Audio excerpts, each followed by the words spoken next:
पुराने जमाने में तकलीफें थी तो भी निभा लिया, और पुराने जमाने में लकवा हुआ हो, कुछ भी हुआ हो, कोई तकलीफ हुई हो, एक्सीडेंट हो गया हो, लाइफ टाइम पाला है, संभाला है अच्छे तरीके से। कभी अपने बाप के घर नहीं भेजा, ये सोचा कि अपने भाग्य का है, ठीक है। तेजपाल खूबसूरत थे, अनुपमा देवी खूबसूरत नहीं थी, तेजपाल को पसंद नहीं आया। कितने ही महीनों महीनों तक तेजपाल अनुपमा से बोले तक नहीं। तब भी अनुपमा देवी ने कभी अपने पिता के घर, भाई को, पिता को, मां को यह नहीं कहा कि ये मुझसे बात नहीं करते। अपने जेठ को भी नहीं कहा कि आपके भाई मुझसे बात नहीं करते। जेठानी सुहगड़ा देवी को भी नहीं कहा कि आपके देवर मुझसे बात नहीं करते, मैं जीऊं कैसे, मैं रहूं कैसे, मैं शादी करके यहां आई हूं, मैं कोई एरी गेरी नहीं हूं, रखेल नहीं हूं, मैं गलती से नहीं आई हूं, मुझे लाया गया है, आप लोगों ने पसंद किया है, आपने हामी भरी है, विधि पूर्वक समाज के सामने विवाह हुआ है, मेरा गुनाह क्या है, जो मैं हूं वो हूं। ऐसी आत्मा सिमंदर स्वामी के वहां जन्म ली। समझ रहे हो आप? अभी केवली भगवंत की तरह विचरण कर रही अनुपमा, महान देवी, गुणों की भंडार, सौभाग्यशालिनी, महान चारित्रवान, नीति नियामक, पूरा वस्तुपाल तेजपाल का इतिहास उसने घड़ दिया। उसने दुनिया को तरकीबें सिखाई, तब भी वो कभी आगे नहीं आई, हमेशा पीछे रही और सलाह दी। सुनकर आप आश्चर्य करोगे, मंत्री होते हुए वस्तुपाल और सेनापति होते हुए तेजपाल जो प्रसिद्ध हुए या सफल हुए, सक्सेस हुए, उसके पीछे अनुपमा देवी की बहुत गहरी भूमिका रही।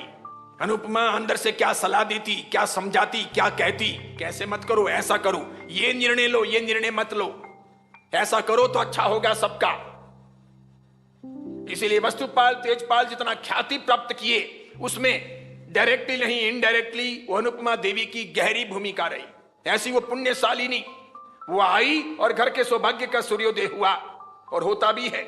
खूबसूरत हो कि बदसूरत हो ये महत्वपूर्ण नहीं, गुणवान कोई आत्मा अपने घर आती है, चारित्रवान कोई आत्मा अपने आंगन में आती है, अपना आंगन पावन बन जाता है, अपने दूरी तलने लगते हैं, अपने दुर्भाग्य दूर चले जाते हैं, अपने घर का भिखारीपन या गरीबी या फिर अपने घर का दुर्भाग्य या घर की बीमारी दूर होने लगती है। गुणों के पुजारी बनो, वैचारिक क्रांति करो, धन के पुजारी नहीं, व्यक्तियों के पुजारी नहीं, अच्छाइयों के पुजारी बनो, सही चीजों को एप्रिशिएट करो। वो ओसवाल के हों, बोरवाल के हों, 3 तुई के हों, 4 तुई के हों, खतर के हों, तपा के हों, किसी के भी हों, ये देखो अच्छाइयां कौन सी है, सही चीज कौन सी है, बढ़िया चीजें कौन सी है, उन्हें मैं अपनाऊं, उन्हें स्वीकार करूं, उन्हें एप्रिशिएट करूं।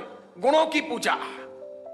भगवान महावीर के दरबार में सैनिक की पूजा नहीं हुई, प्रशंसा हुई तो पुण्या की हुई, आनंद की हुई, कामदेव की हुई, क्योंकि गुणियल थे, चारित्रवान थे, सुश्रावक थे, नीतिमान थे, व्रतधारी थे।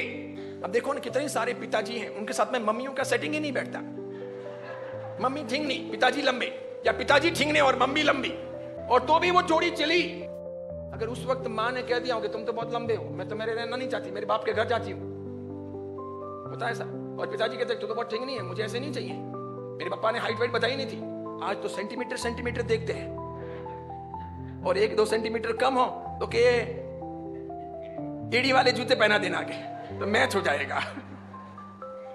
और आज ये सब देखते हैं और तो भी कुछ फायदा नहीं हो रहा। कितनी लड़कियां घर बैठी है, कितनी वापस आ गई है, कितनी को वापस भेज दिया है, पूरा सामाजिक संक्रमण खड़ा हो गया है। क्या होगा समाज का, क्या होगा, कैसे जियोगे?